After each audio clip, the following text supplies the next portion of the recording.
I bet many times you actually feel demotivated. You are maybe a PhD student, maybe you are a professor someplace and you feel demotivated. You actually don't want to do anything. And I want to first of all acknowledge that all of your experiences are very real and we all go through them. And then after that, I want to tell a little bit of a story about, moments where I actually felt very demotivated or felt very, very dark for me. And then hopefully get you to really think about this in a slightly different way, or maybe in a very different way for you. So we all go through these moments where it doesn't feel quite as good as we would like.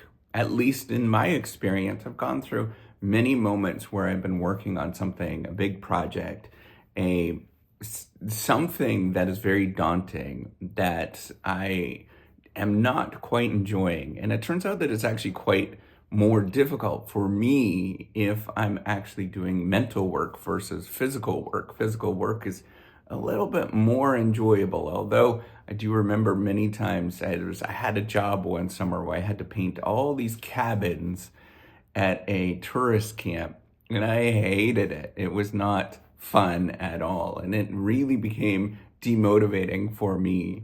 But the moments where I feel like I don't feel like doing this, I step up and I get going, but I'm just miserable when I'm actually doing it. And I feel like, ugh, this is not fun at all. I think, one of these moments that really were important for me was when I was finishing up my PhD. I used to go into school at the time. I was at the University of Western Ontario, which is a really well-known, good school. And the school is now called Western.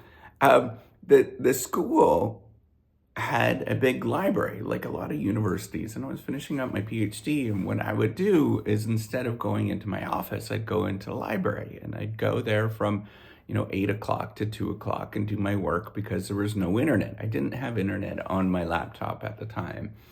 And it made it a lot more easier for me to focus and just write, to get things on paper. Now, admittedly, what I was writing wasn't always the best. It wasn't the clearest, but I was writing. I was getting things done. And I was publishing I was able to write what I wanted to write. But at the end of it, I always felt very, very exhausted and kind of moody and yucky at the end of it after those 4 hours of doing that. So I'd go and work out and go to the gym.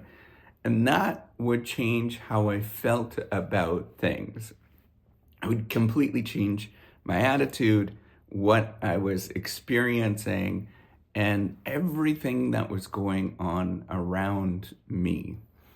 So one of the things that I want to stress that you may have not heard about before is that these feelings of demotivation, I don't believe so much in the feelings of demotivation anymore, because I think it's actually a state of how you are going through your day, where you simply have to control a lot of these negative emotions that happen. Many times I will have these negative emotions. A lot of times I will have these negative emotions and I won't want to do anything, particularly in this day and age. It's very easy to get sucked into things that are in the news that are going on. There's always so much negativity that's going on in the news.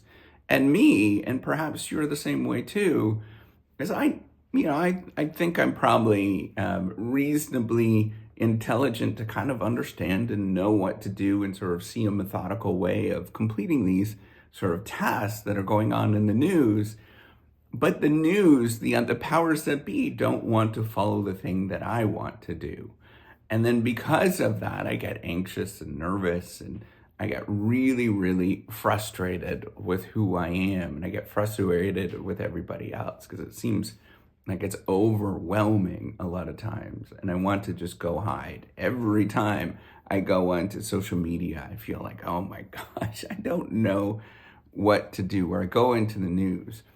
So the thing that I need to practice at this moment where I feel demotivated is not necessarily going more into those particular moments, but actually going less into them, but reminding myself of just how lucky and fortunate that I actually have it at this moment.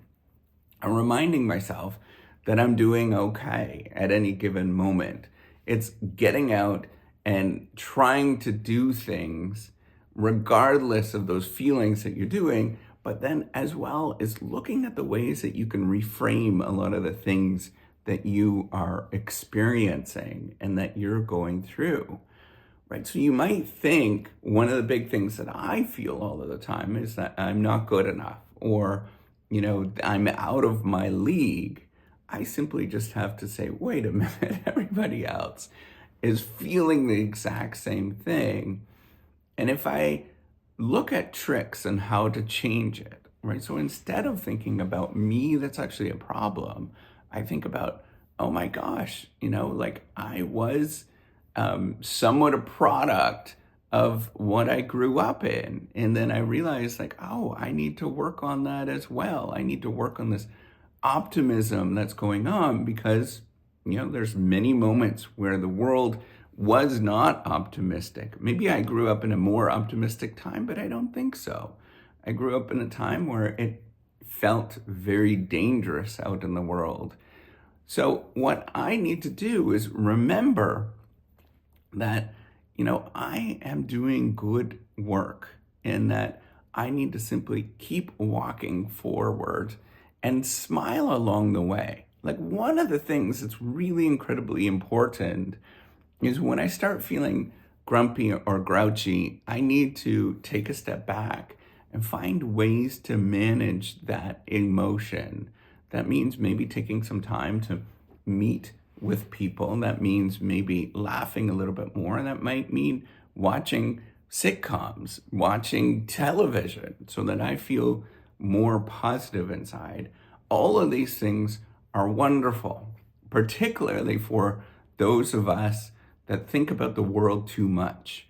I think we tend to do that too much, and we think that we can control these things by simply thinking about it, and that we somehow have influence on something else. And we do have influence in the collective, but in the moment, nothing much can change if you sit there and just dwell on all of this information that's coming your way.